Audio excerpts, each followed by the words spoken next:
What's going on, guys? In this video, I'm going to be giving my thoughts on the final chapter of Attack on Titan, which has now concluded the series after 11 years. I think regardless of how it ended, for me this series was always going to be one of my favourites, largely due to its originality and the way the narrative unfolded.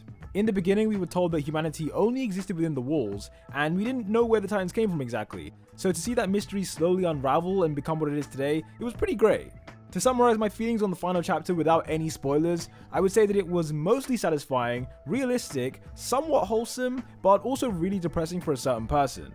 In this video, I'll be explaining how the final chapter reveals certain things, like how Mikasa is the real main character, why Eren never truly acquired freedom, and the true meaning of this scene from the penultimate chapter. In order to do that, I will be going into big spoiler territory from this point forwards, so if you're an anime only, then it is time to check out now. If you haven't already, then be sure to hit that sub button as we are getting closer to 300k, and drop a like as it does help out the video. Okay, so obviously the first person we should talk about is Eren, as this ending confirms several interesting things about his character. If we go way back to chapter 121, you remember Eren and Zeke were going through Grisha's memories, and they stumbled across the crime scene in which Eren and Mikasa had killed 3 kidnappers. In Eren's words, he said that if someone was willing to take his freedom, he would not hesitate to take theirs, and that's just the person he's always been. This is why it was always suspicious to me that when he began the rumbling and found the true freedom he'd been seeking, he still allowed the Alliance to come and kill him. With the power of the founder, he could have literally stopped them at any moment, but he allowed them to continue and basically invited them to come and end his life. Thanks to the final chapter, we now know for sure that Eren was indeed holding back, since he wanted to ensure that his friends defeated him and became the saviors of humanity. That might sound cheesy on the surface, but it does make perfect sense, especially when we look at this panel. With his current powers, Eren experiences the past, present and future all at the same time, or to put it in other words, the future cannot be changed. It was always set in stone that the Alliance would defeat him, so even though he wanted to destroy everything, and even though he had the power to do it, he still had to let them beat him because the future can't be altered. That same logic about not changing the future is the same reason why Eren used the founding Titan to make sure his mother was eaten, but first let's explain how that was even possible. When he kissed Historia's hand, we know he saw memories from both the past and future, and when we zoom in on the shards here, we can clearly see that one of those memories is of Bertolt. For those of you that maybe forgot, on the day the warriors attacked Walmaria, the Dynafritz Titan approached Bertolt but did not eat him. Pure Titans usually always eat someone if the chance is available, so it was weird that she walked straight past him and instead went straight to the Yeager household. The finale confirmed that Eren used his time-transcending powers to make Dynafritz avoid eating Bertolt, as if he had died then it would have seriously messed up the timeline. Not only that, but he then made Dyna go in the direction of his mother so that she could be eaten, and this was necessary to give past Eren the motivation to do everything we've seen him do so far. My take on this is that it is a cool little paradox, but it has the knock-on effect of proving that Eren is essentially a slave. Think about it.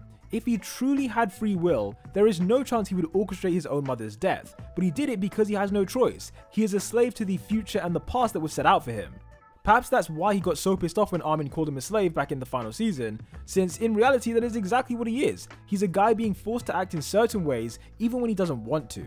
This is why it's so ironic that we got a whole panel of Grisha telling baby Eren that he was free, because this is just not the case. He was forced against his will to become a Titan shifter, and then those powers are what trapped him in this endless cycle of causing his mother's death, then everything that happens after that, and then growing up to cause his mother's death again and again and again. It's just a repeating cycle.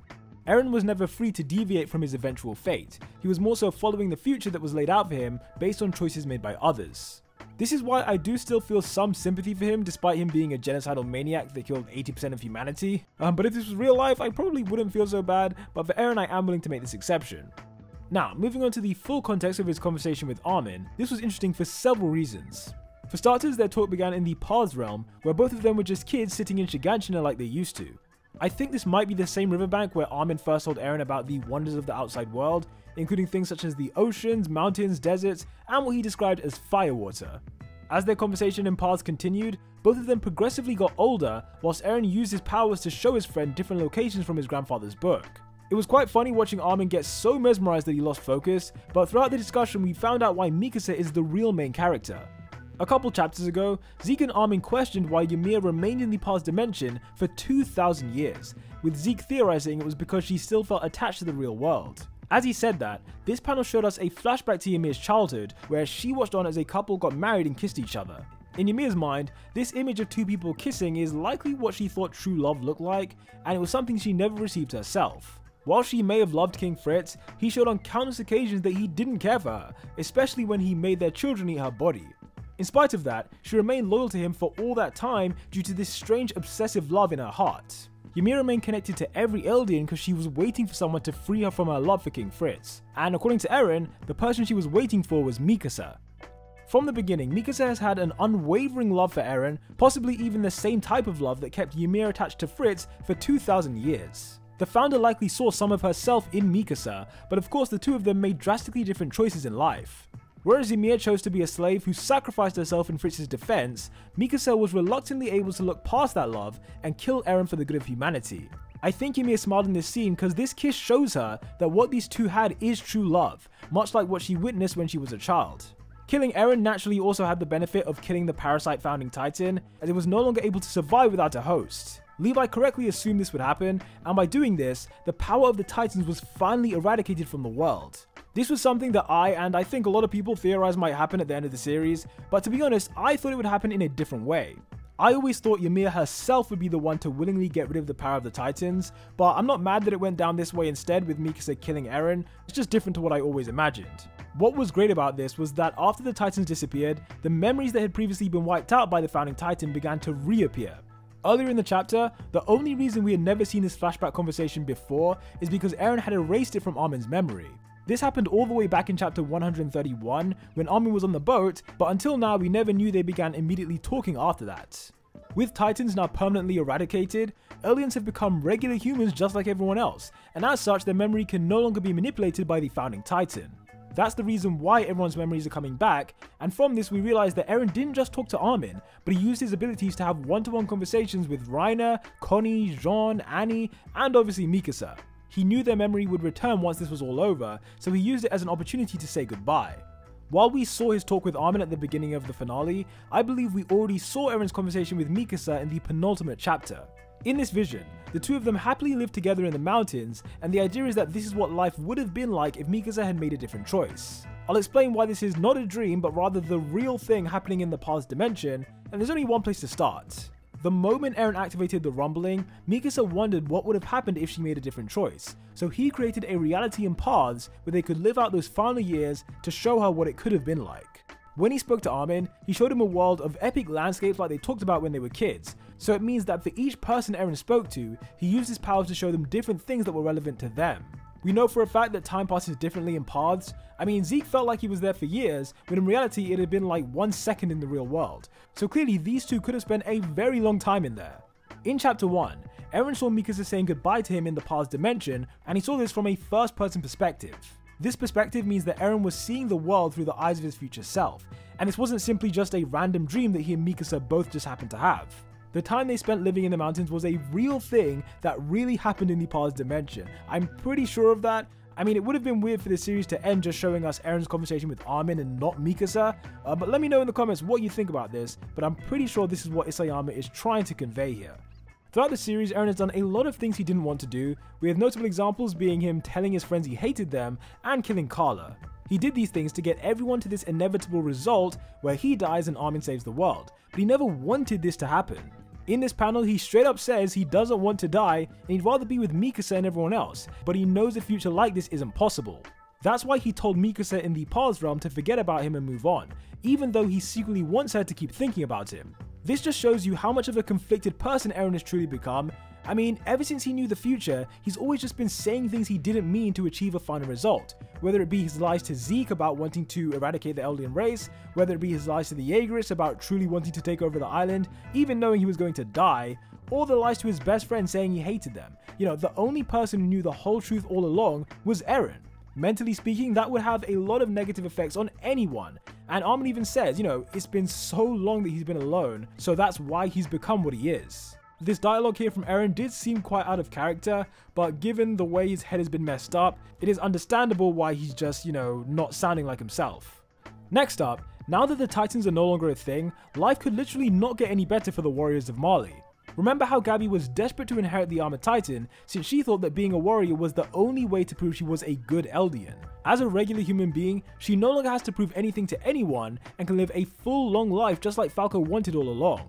Peak is another warrior who greatly benefited because the main thing she wanted to show her father was that Eldians have a bright future, which they now do thanks to this curse finally being lifted. Annie and Reiner got their parents back after they were turned into pure Titans, and of course the same could be said for Connie, who was waiting for his mother to be transformed for years now.